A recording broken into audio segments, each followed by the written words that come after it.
Okay, so think about your morning coffee, maybe the smart device you're listening on right now, or, I don't know, even the shirt you're wearing. We interact with just stuff all day long. All the time.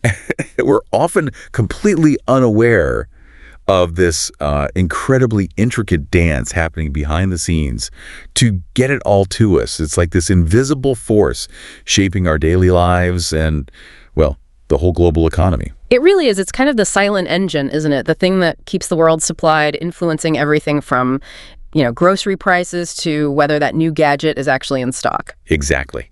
And that's precisely why today we're taking a deep dive into something that maybe it sounds a bit like corporate jargon at first glance. Supply chain management, SCM.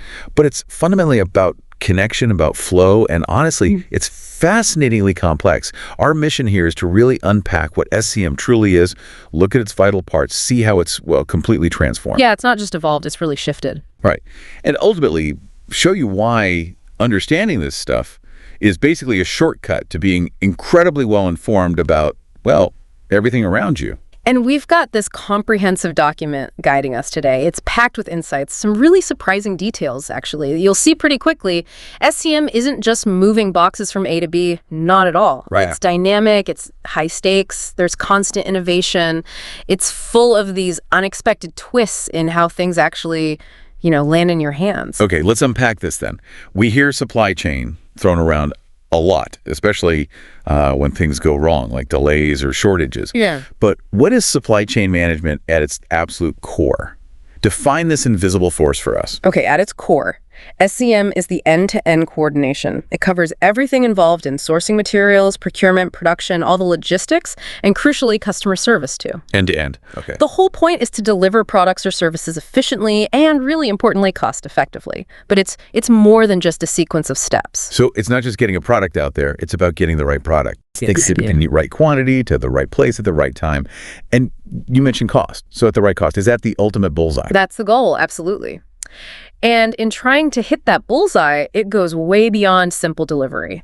It's really about optimizing all your resources, being ruthless about reducing waste, and, making customers happy. Right. Think of SCM like a chain. That analogy is actually really powerful. Any weak link, any kind of snag, anywhere. It messes up the whole thing. Precisely. Remember early in the pandemic, the whole toilet paper thing? Oh, yeah. Impossible to forget. That wasn't really a shortage of paper itself. It was a massive sudden shock to a very carefully balanced push supply chain. That's where you see it break down. It shows the fragility of this chain we usually ignore. Wow. That's a really stark example. So if we're thinking about this chain, what are the essential links, the parts that absolutely have to hold strong for it all to work? Where does it even start? Well, it all kicks off with the suppliers. These are the folks providing the raw materials or the components you need. Then comes procurement. And this isn't just simple buying.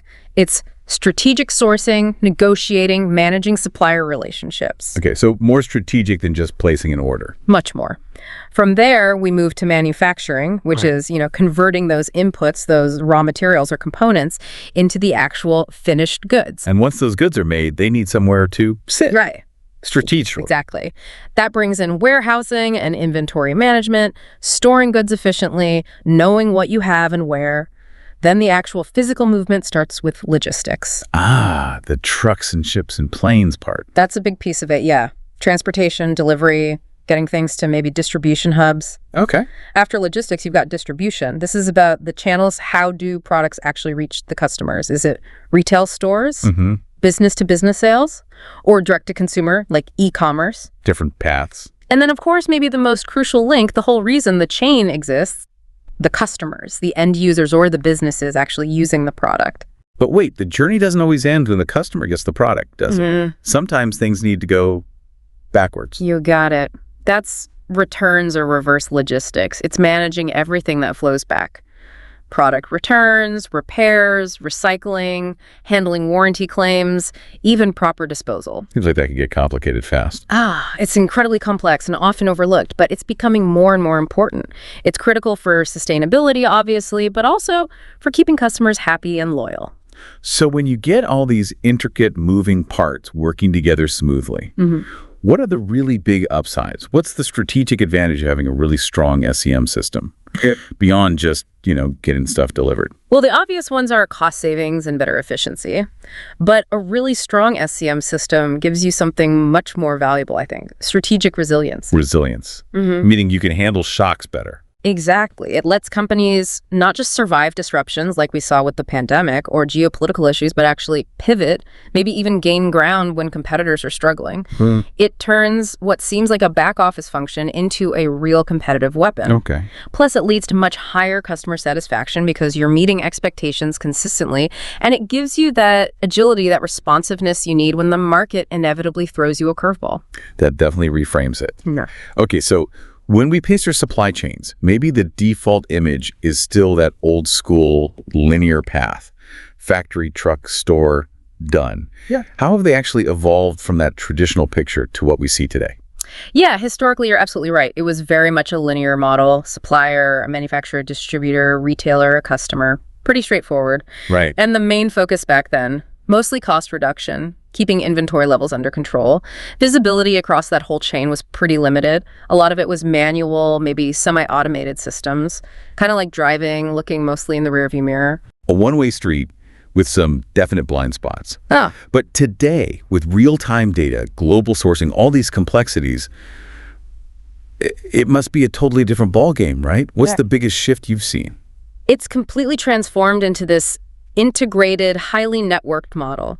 I'd say the biggest shift is the move towards radical transparency and collaboration across the entire ecosystem. Transparency meaning everyone can see what's happening. Ideally, yes. There's a massive emphasis now on real-time data visibility, being able to track things precisely, and having a truly customer-centric approach. The whole system is designed to be incredibly responsive to shifts in demand and even to requests for customization. And I have to assume technology has just been the absolute engine driving this transformation. Oh, undoubtedly. It's the game changer. Think about advanced tech, like artificial intelligence people are using it for predictive analytics, trying to forecast demand better. Right. Then there's the Internet of Things, or IoT, putting sensors everywhere for real-time tracking of goods. Blockchain is emerging for secure data sharing and transparency, and big data analytics to make sense of it all. Wow. These tools make modern supply chains agile, lean, much more resilient. They're just better equipped to handle disruptions. And honestly, this isn't just about making the old way more efficient. It's enabling entirely new business models and fundamentally changing what we as consumers expect when we buy something. That leads us nicely into a really interesting and often tough choice companies have to make. Setting up global versus local supply chains. Yeah. That can't be a simple decision. Not at all. It's a real strategic balancing act, loads of factors involved. If you look at cost, for instance, global chains often tap into lower labor costs, cheaper materials, big economies of scale. Makes sense. Local ones, on the other hand, usually mean higher direct costs for labor and materials. But then look at lead time. Global means you're waiting longer, sometimes weeks, even months for things to arrive. Yeah, the slow boat. Exactly. Whereas local is much shorter, often just days. Faster turnaround. Okay, so global might be cheaper, but definitely slower. What about the risk factor? That seems huge these days. It is. Risk is generally higher for global chains. You're exposed to geopolitical instability, natural disasters hitting somewhere far away, currency fluctuations, all sorts of things. Things outside your control. Right. Local chains inherently have lower exposure to those big external shocks. Now, flexibility. Global chains can be moderately flexible, but changing routes or suppliers across continents is complex and slow. Harder to turn the big ship. Yeah. Local ones offer much higher flexibility. You can adapt more quickly to changes. And finally, visibility. Managing a complex global chain really demands sophisticated digital tools just to see what's going on. A local chain is usually inherently easier to oversee. It's never just about the dollars and cents. So given those really stark trade-offs, how does a company, let's say a big car manufacturer with this incredibly complex global network, how do they decide whether to put their next factory closer to home or, halfway across the world? Is it ever purely cost, or are there deeper things at play now, like geopolitical shifts or even ethics? It's way beyond just simple cost calculation these days. They're constantly weighing that lure of lower production cost against the rising tide of global trade volatility, political tensions. It seems riskier now. It does. And there's also a growing desire for more control, more speed. Plus, Ethical considerations, things like labor practices, environmental impact, they're absolutely front and center now. These factors influence decisions in ways that go way beyond pure economics. Maybe not an either anymore. Increasingly, no. Many are looking at or already implementing hybrid approaches, maybe some global sourcing for basic components where cost is key, but then final assembly or critical high-value processes are brought closer to home, localized or regionalized. It's about finding that right balance for their specific product and market. Okay, thinking about how different products actually move, companies also use different strategic approaches for their supply chains. Let's start with what you called the push model earlier. How does that work exactly? Right, a push supply chain. This operates based on forecasted demand. So companies produce goods before customers order them based on what they think sales will be.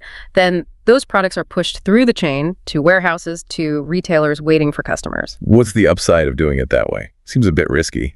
The big advantages are economies of scale. You can produce large batches efficiently, and it allows for stable, predictable production planning. You can keep the factory running smoothly. But, like I said, if you're pushing based on a forecast, what happens if that forecast is just wrong? That's the main risk, absolutely. You can end up with way too much stock overstocking or products becoming obsolete if demand doesn't materialize as expected. That means excess inventory, tied up capital, potential waste. Any examples of where push works well? Oh yeah, think about fast-moving consumer goods, FMCG, like sodas, snacks, basic toiletries, things people buy regularly. Or seasonal items, like holiday decorations or back-to-school supplies.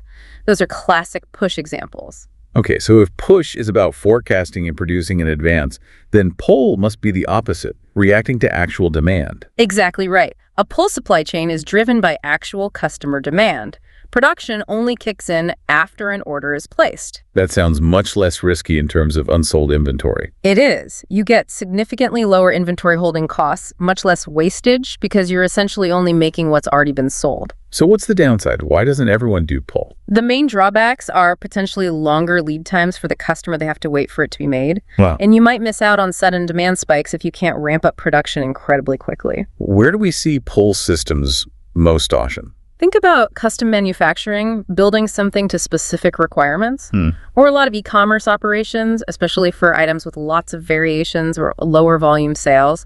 Those often operate on a pull basis. Then we hear about lean supply chains. What does lean mean in this context? Is it just about cost? Lean is very focused on waste reduction, maximizing efficiency, and tight cost control. It's not just cost, but cost is a major driver. It's ideal for products where demand is pretty predictable and stable. How do they achieve that leanness? They often use techniques like just-in-time or JIT manufacturing, where parts arrive exactly when they're needed for production, not before. Also, Kanban systems, visual signals to manage workflow. Think of the super optimized processes in automotive manufacturing or high-volume electronics. That's often lean in action. Okay, so lean is for stability and efficiency. Then there's agile. That sounds like it's built for the opposite, for chaos, maybe. Well, maybe not chaos, but certainly for rapid change and volatility. An agile supply chain prioritizes flexibility and responsiveness above almost everything else. It's specifically designed to handle volatile, unpredictable demand. How does it manage that? It relies heavily on real-time data, modular production processes that can be quickly reconfigured, and generally aims for very quick response times to adapt to sudden market shifts. Examples. Fast fashion is a prime example. Trends change incredibly quickly. Also, certain types of tech gadgets where new models or features emerge rapidly. Industries where speed and adaptability are paramount. And I guess companies don't have to strictly stick to just one of these. Can they mix and match? Oh, absolutely. And many do. It's very common to see a hybrid supply chain that intelligently combines elements of push and pull. How would that work? For instance, a company might push standardized components or base products out to regional distribution centers. That's efficient. But then they pull the final customized product from that center only after receiving a specific customer order. So you get some efficiency and some customization. Exactly. It tries to balance that efficiency of push with the responsiveness of pull. Okay. It's increasingly common in industries that have both a stable core demand and also face dynamic, personalized customer needs. Okay, that makes sense. So beyond the overall strategy of how products move, there are also different ways products are physically made relative to orders. Can you walk us through those main manufacturing strategies? Sure. First up, you have make to stock, or MTS. This is probably the most traditional. Products are produced in advance based on those demand forecasts we talked about, and then they're stored as finished goods just waiting on the shelf for an order. So as a customer, the advantage is quick delivery, right? It's already made. Precisely. And for the company, they can achieve economies of scale by producing in larger planned batches. But the risk is still there. If the forecast is off, you're stuck with inventory. That's the main trade-off, yes. The risk of excess inventory or products becoming obsolete. This approach works best for standardized, high-volume products where demand is relatively predictable. Think consumer electronics you buy off the shelf or packaged foods in the supermarket. Okay, and the direct opposite of that would be make to order. Exactly. Make to order, or MTO. Here, products are manufactured only after a specific customer order has been received. Nothing is made beforehand based on forecasts. So perfect for customized stuff. Ideal for highly customized, often high value, or maybe lower volume products where demand is harder to predict. The benefits seem clear: much lower inventory holding costs for the company, and the customer gets exactly what they want. But I'm guessing the big drawback is time. Definitely. Significantly longer lead times for the customer is the main one. And it also requires incredibly efficient coordination all the way back through the supply chain, getting the materials, scheduling production quickly. What kind of products use MTO? Think large industrial machinery tailored to a factory's needs, bespoke luxury furniture, maybe even things like custom-built homes. And is there something in between MTS and MTO? Yes, there's a really interesting blend called assemble to order, or ATO. Assemble to order. How does that work? With ATO, the company makes and stocks standardized components and subassemblies in advance, kind of like make to stock for the parts. But the final product is only assembled after a customer places an order, often allowing for some level of customization. So they can offer variations without holding finished stock of every single possible combination. Exactly. Think about ordering a customized laptop online. You pick the processor, memory, hard drive, Right. or configuring a new car with different options and packages. The core components exist, but the final configuration is built specifically to your request. It balances inventory risk with customization options and relatively quick delivery compared to pure MTO. Okay, let's switch gears slightly and talk about inventory itself. It sounds straightforward, just the stuff you have, but you mentioned earlier there are actually different kinds and they need different handling. Absolutely. We categorize inventory to manage it better and understand its role in the whole process. First off, you have raw materials. The basic ingredients. Right, the basic inputs used in production. For making a car battery, say, this would be things like lead plates, plastic casings, acid. Okay. Then you have work in progress, or WIP. These are goods that are currently being manufactured but aren't finished yet. Semi-finished goods. So, for the battery example. That might be the assembled battery cells before they're put into the casing and charged. They're partway through the process. Got it. And once they're finished and ready to go. They become finished goods, completed products, fully packaged, ready for sale and shipment to the customer, like the packaged car battery on the auto parts store shelf. Makes sense. But what about all the other stuff needed in a factory or warehouse that isn't part of the final product, like tools or machine oil? Good point. Those fall under maintenance, repair, and operations, or MRO inventory. These are items essential for supporting the production process, but don't become part of the final product. Things like tools, lubricants, spare parts for machinery, safety gear, cleaning supplies. All the supporting cast, basically. Exactly. And one more category. Transit inventory. This is simply inventory that's currently being moved between locations. Goods on a truck, on a ship, in a plane. It's finished goods, usually, but it's in transit, not yet at its destination warehouse or store. Okay. Now, I've also heard about categorizing inventory beyond just its stage, almost like ranking it maybe A, B, C to figure out how closely you need to watch it. How does that work? Yeah, that's a very common and useful technique, often called ABC analysis. It's based on the Pareto principle, the 80-20 rule, applied to inventory value. Okay. So category A items are your most valuable. They might represent only, say, 10-20% of your total number of different items, SKUs, but they account for a huge chunk, maybe 70-80% of your total inventory value. Wow. So small number of items, but where most of the money is tied up. Precisely. These would be your most expensive raw materials, critical components, or high-value finished goods. Because they represent so much value, they need very tight control, accurate records, frequent monitoring, maybe even cycle counting. Maximum attention for Category A. What about B? Category B items are the next level down. Maybe they make up around 30% of your item count and represent 15-25% of the total value. Think subassemblies, moderately priced components. They still need good management and control, but perhaps less intensive than A items. Okay, moderate importance. Yeah. Which leaves Category C? Category C items are the bulk of your inventory in terms of quantity, often 50% or more of your different SKUs, but they only represent a small fraction, maybe 5-10% of the total inventory value. So lots of little cheap things. Exactly. Nuts, bolts, washers, clips, basic packaging materials. Because their individual value is low, you can manage them with simpler, less stringent controls. Maybe order larger quantities less frequently. It's all about allocating your limited management time and resources effectively, focusing effort where the value and risk are highest. That makes a lot of sense. Focus on the critical few. Okay. We've covered what's made, how it's stored and categorized. Now, how does it actually physically get moved around? Transportation is obviously like the circulatory system of this whole thing. It really is. Transportation is the physical movement of goods all along the supply chain, connecting suppliers to factories, factories to warehouses, warehouses to customers. It's fundamental. And choosing the right mode of transport is a big strategic decision because each one has its own distinct pros and cons. Right. Let's maybe start with the one we probably see the most. Road transport. Trucks everywhere. Road transport, yeah. Its biggest advantage is flexibility. It offers door-to-door service, can reach almost anywhere, and setting up shipments is relatively quick. It's great for shorter distances and absolutely critical for that last-mile delivery we'll talk about. What are the downsides? Well, it's vulnerable to traffic delays, congestion, weather can be a factor, and it's very sensitive to fluctuating fuel costs, which can significantly impact expenses. Okay. What about rail? Trains seem better for big, heavy stuff. They are. Rail is excellent for moving heavy, bulky goods over long distances across land. It's very cost-effective when you're shipping large volumes. The main limitation is flexibility. You're tied to the rail network, terminals, and schedules. Less door-to-door capability. For sheer speed, if cost isn't the main issue, I'm guessing air freight. Unquestionably.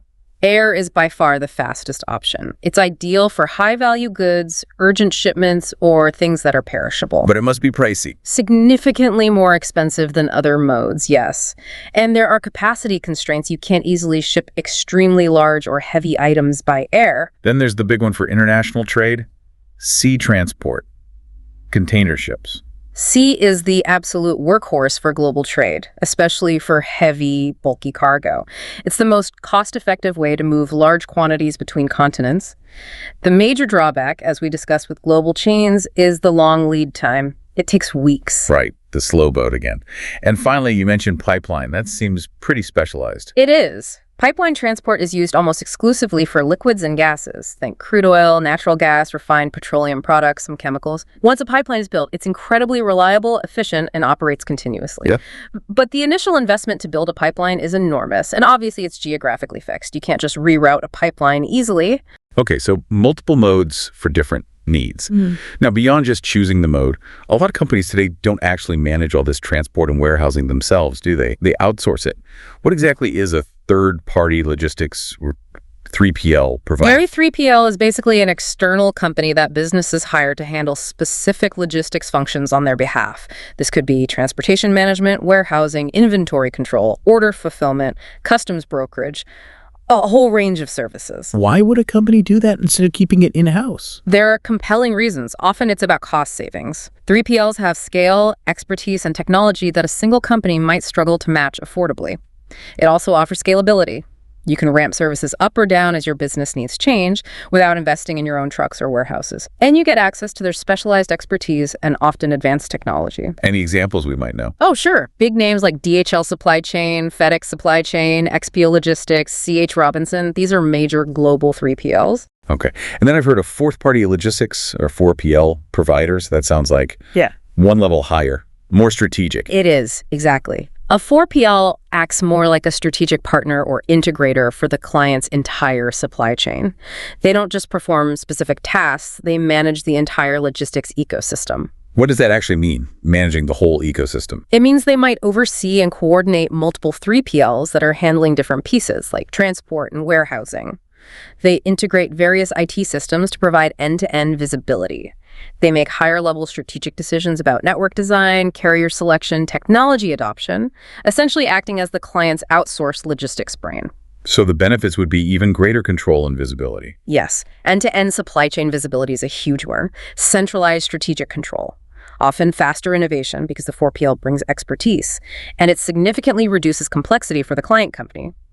They have one point of contact managing everything.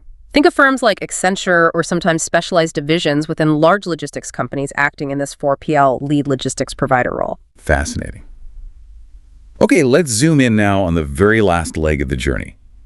The part that gets the product from, say, a local warehouse or distribution center right to the customer's door. It's famously called the final mile. Sounds simple, but I hear it's actually where things get really tricky and expensive. You heard right. Last mile delivery is that absolutely crucial final step. And paradoxically, despite being the shortest distance often, it's frequently the most challenging and, yes, shockingly expensive part of the entire supply chain. Why is it so tough? I mean, you've got GPS, right? Haha, if only it were that simple. Think about delivering to dense urban areas, navigating traffic, finding parking, dealing with building access issues, or delivering to remote rural areas with long distances between stops. Failed delivery attempts are common and costly. Nobody's home, can't find the address. Right, I can see that adding up. And it's just inherently inefficient compared to moving large quantities between warehouses. You're doing individual small drop-offs.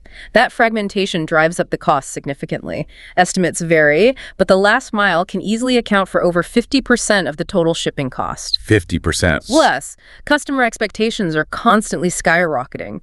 People now expect things incredibly fast, same day, even 1 or 2 hour delivery windows in some cities, along with precise tracking and convenience. So with all those hurdles and high costs, how are companies trying to innovate? What's being done to crack this last mile problem, as some call it? There's a ton of innovation happening right now. We're seeing widespread use of sophisticated route optimization software that uses AI to plan the most efficient delivery sequences. Okay, smarter routing. The rise of crowdsourced delivery models, think services like Uber Eats, DoorDash, or in some regions, Dunzo leveraging networks of independent contractors with their own vehicles for flexibility, especially for food and groceries. Like a gig economy for packages. Kind of, yeah. Then there's emerging tech, though still mostly in pilot stages. Delivery drones for small packages in certain areas, and autonomous delivery vehicles or sidewalk robots. The future is coming. Slowly. Slowly, but it's developing. Another big trend is the growth of local micro-fulfillment centers. Small, highly automated warehouses located right inside cities, sometimes even in the back of existing retail stores.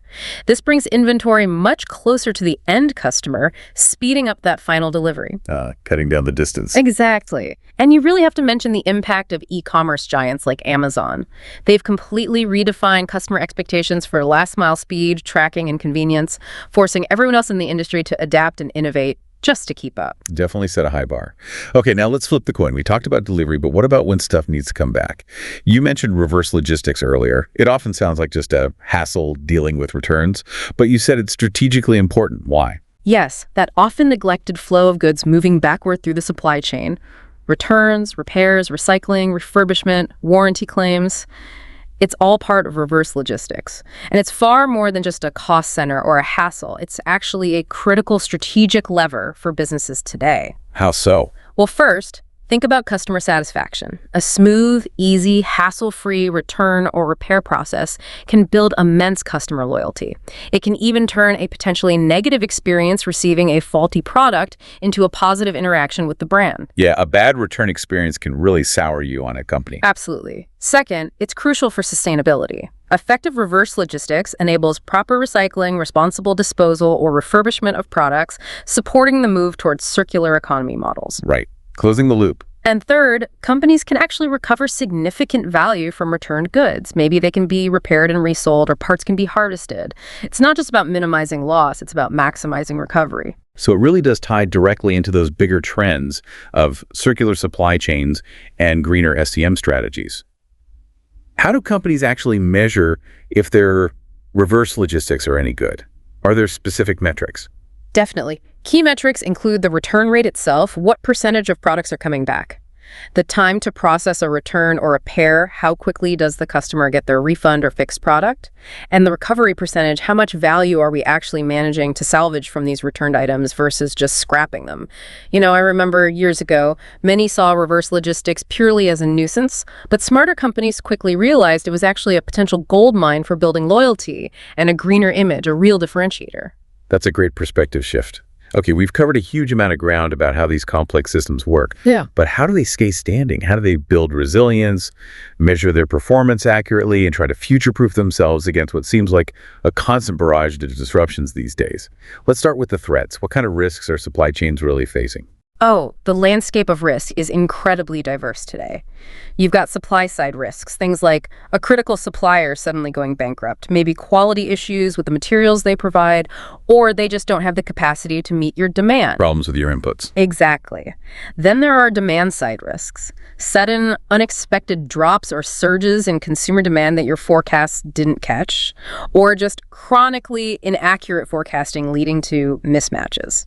And what about problems within your own operations, like a factory breakdown? Those are operational risks. Equipment failure is a big one. Labor strikes disrupting production, or even just process inefficiencies within your own warehouses or manufacturing plants that cause delays or errors. Okay, that's a lot already. What about external factors? That's where it gets even broader. Environmental risks, natural disasters like hurricanes, earthquakes, floods hitting key facilities or transport routes.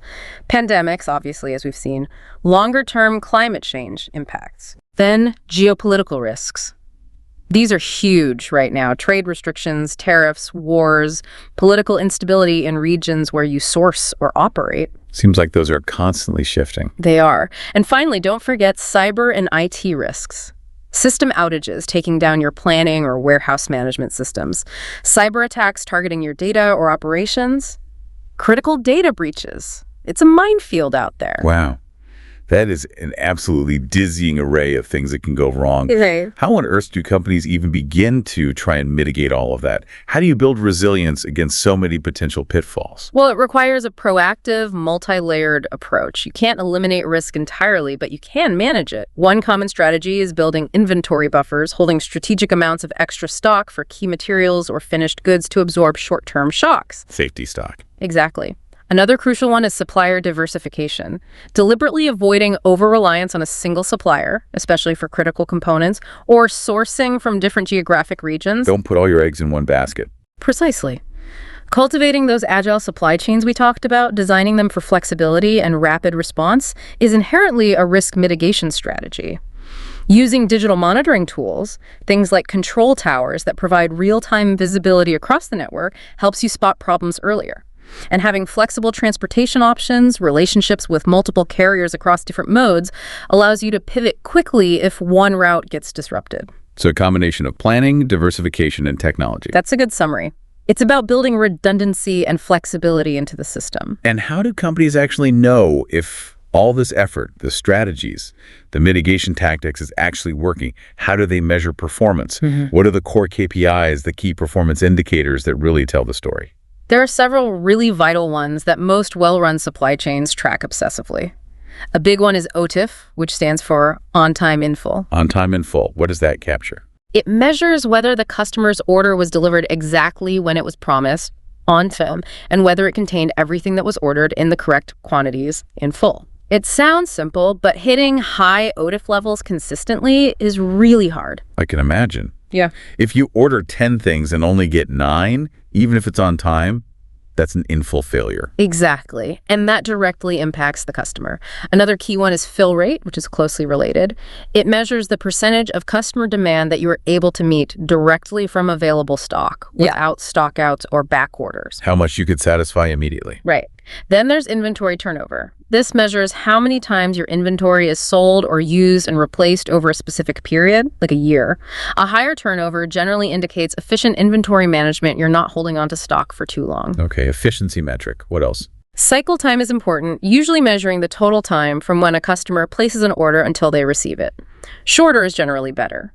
Order accuracy, the percentage of orders delivered without any errors, wrong items, wrong quantities, damaged goods. And a critical financial one is the cash-to-cash cycle time. Cash to cash. Yeah, it measures the time in days between when a company pays its suppliers for materials, cash out, and when it collects cash from its customers for the finished product, cash in. A shorter cycle means your working capital isn't tied up for as long, which is very healthy financially. Okay, lots of specific metrics. I've also heard people talk about a supply chain balanced scorecard. What is that? Does it give a broader picture than just these individual KPIs? It does. The balanced scorecard approach is a more holistic framework for evaluating supply chain performance. It looks beyond just operational metrics and connects performance to overall business strategy. It typically includes multiple perspectives. Like what? Usually there's the financial perspective, tracking costs, profitability, return on assets. Then the customer perspective, looking at things like OTIF, fill rates, customer satisfaction surveys. The internal process perspective, assessing things like cycle times, production efficiency, quality, error rates, and crucially, the learning and growth perspective. Learning and growth. What does that cover? That looks at the capabilities needed for future success. Things like employee skills and training, investments in new technology and systems, process innovation, building a culture of continuous improvement. It ensures you're not just efficient today, but also building resilience and capability for tomorrow. It provides that balanced, strategic view.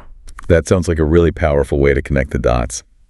And speaking of broader perspectives, ESG factors, environmental, social, and governance, seem to be becoming absolutely central to how supply chains are judged now. These aren't just optional nice-to-haves anymore, are they? Not at all. They are absolutely critical and represent a massive shift. Stakeholders, customers, investors, employees, regulators are demanding transparency and accountability on ESG performance throughout the supply chain. So what falls under each category? E, S, and G. Okay. Environmental covers things like reducing carbon emissions, energy efficiency, water usage, waste management, recycling rates, use of sustainable materials. Basically, the supply chain's impact on the planet. Right. Social focuses on the human element, ensuring fair labor practices and safe working conditions, not just in your own facilities, but throughout your supplier network. Promoting diversity and inclusion, respecting human rights, community impact. So ethical treatment of people. Exactly. And governance deals with how the supply chain is managed and overseen ethically. This includes things like supplier codes of conduct, ensuring ethical sourcing, transparency in operations, having robust audit trails, anti-corruption measures, board oversight of supply chain risks. These seem like huge undertakings, especially tracking them across global suppliers. They are massive undertakings, but they're no longer optional. Poor ESG performance can severely damage a company's brand reputation, attract regulatory fines, deter investors, and even lose customers. Conversely, strong ESG performance is increasingly seen as a competitive advantage and a sign of a well-managed, resilient business. Okay, so given all these risks, we've talked about operational, geopolitical, ESG, and the need for constant performance measurement and improvement. Companies must have some kind of ultimate fallback plan, right? A documented strategy for when disaster does strike, beyond just the day-to-day mitigation efforts. Absolutely. That's where business continuity planning, or BCP, comes in, specifically tailored for the supply chain. It's not just hoping for the best, it's having a documented, tested, proactive strategy to ensure your essential operations can continue, or at least resume very quickly, during and after a major crisis. What goes into a supply chain BCP? It typically includes detailed emergency response plans, who does what when a crisis hits, identifying and vetting backup suppliers, maybe even having pre-negotiated contracts with them, planning for alternative transportation routes and logistics providers, establishing clear crisis communication protocols both internally and externally, and having robust IT disaster recovery procedures to protect critical data and systems. So it's really about planning for the worst-case scenario. It is. It's about building resilience right into the DNA of the supply chain, acknowledging that significant disruptions are not a matter of if, but when. Having a solid BCP can be the difference between weathering a storm and potentially going under when a crisis hits. Wow. Okay, listening to all this, from that first cup of coffee this morning to, the device in my hand right now, it is just abundantly clear that supply chain management is so much more than just trucks and warehouses. So much more. It's this incredibly dynamic, deeply interconnected, and sometimes surprisingly fragile system that is just absolutely vital to basically everything we consume and experience every single day. It truly is the invisible backbone of modern commerce, isn't it? And our whole globalized world, really. Understanding even the basics of SCM gives you such a powerful lens for looking at global events, for appreciating why some businesses thrive while others struggle, and even for making more informed choices as a consumer. It explains a lot about why things are available or not, and why they cost what they do. Absolutely. So as you, our listener, go about your day, maybe take a second to consider this. How are your choices maybe demanding ever faster delivery, or perhaps choosing products based on their sustainability credentials? How are those choices directly shaping the evolution and the priorities of these vast global supply chains? It's a great question. Consumer demand really does drive change. And looking forward, what might the supply chain of the future really look like? Perhaps leveraging AI, automation, maybe even things like 3D printing even more profoundly. And how could that impact our lives in ways we might not even be able to fully imagine today? Something to think about.